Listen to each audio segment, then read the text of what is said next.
Katakan Pintu.co. Kepala Bidang Pembinaan dan Prestasi Pengurus Besar Aquatic Indonesia, Wisnu Wardana, mengatakan talenta-talenta muda bermunculan dalam PON ke-21 2024 Aceh, Sumatera Utara. Setelah beberapa hari melakukan pengamatan, Wisnu yang juga hadir sebagai ketua tim pencari bakat itu mengatakan nama-nama yang mencuat dalam pesta olahraga 4 tahunan tersebut berasal dari berbagai daerah. Misalnya pada sektor putri ada perenang Jakarta Adelia Cantika Aulia menjadi yang tercepat pada nomor 200 meter gaya punggung putri dengan 2 menit 16,77 detik. Catatan waktu perenang 13 tahun itu memecahkan rekor PON milik Nurul Fajar Fitriati di PON 2021 Papua dengan 2 menit 19,78 detik.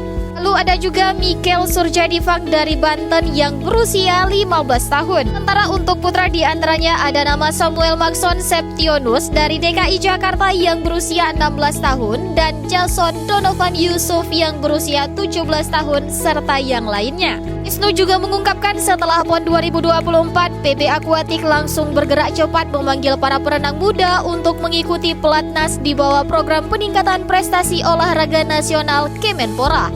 Mau tahu berita terupdate tentang Aceh? Baca berita selengkapnya di Pintu.co.